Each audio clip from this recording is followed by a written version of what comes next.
పూరా లోకల్. సుమారు 7:30 ప్రాంతంలో కొంతమంది దుండగులు ఒక స్విఫ్ట్ కార్లో వచ్చి ఒక వ్యక్తి పైన కాల్పులు చేపడం జరిగింది. ఈ కాల్పులతో ఆ వ్యక్తి అక్కడక్కడే చనిపోయారు. వివరాలు సేకరించగా ఆ వ్యక్తి కేతావత్ చందు నాయక్ అని 40 ఏళ్ల వ్యక్తి. ఇతను సిపిఐ పార్టీకి సంబంధించిన స్టేట్ కౌన్సిలర్ అన్నారు. ఇతని యొక్క రెసిడెన్స్ ఈ పక్కనే ఉన్న చైతన్యగిరి యూనివర్సిటీలో ఉదయము నడక కోసం వచ్చినప్పుడు ఈ గుర్తు తెలియని వ్యక్తులు కొంతమంది అతను కాల్పులు చేపగా అతను అక్కడికక్కడే పట్టుకుని తీసుకెళ్ళారు.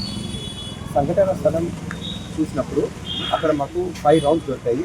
అందులో 2 అన్ఫైర్డ్ రౌండ్స్ దొరికాయి. 3 ఎంటీ షెల్స్ అక్కడ లభించాయి. న్యూస్ టీమ్ ద్వారా ఇవన్నీ వివరాలు సేకరిస్తున్నాము. అట్లాగే గార్లం కూడా వచ్చి వెరిఫై చేయగా ఈ దారి ఒకటి ఈ రోజు నుంచి జరిగినట్టు ప్రాథమికంగా తెలిసింది.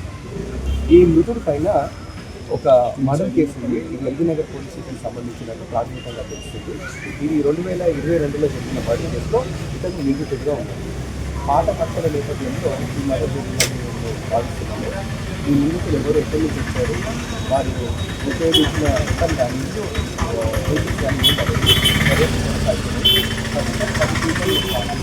అందరూ పనులలో ఇక్కడ లభించిన ప్రాథమిక ఆధారంగా ఆ దగ్గరకు అనుకోనాలు పాల్గొని పురులో నిందితులుగా ఇతను సిపిఐ పార్టీలో పనిచేస్తున్నారు. కొంత వాళ్ళు పొలిటికల్ యాక్టివిటీలో భాగంగా కొన్ని యాక్టివిటీస్ టేకప్ చేయడం జరిగింది. అవి కూడా వివరాలు సేకరిస్తున్నాము. ఇంకా మాకు కంప్లీట్ వివరాలు రాదు. కుటుంబ సభ్యులు రాజేష్ అన్న వ్యక్తి వల్లనే చనిపోయారంటూ అనుమానం వ్యక్తం ప్రాథమికంగా కొంతమంది పేర్లు వస్తున్నాయి. ఇంకా వివరాలు సేకరించిన తర్వాత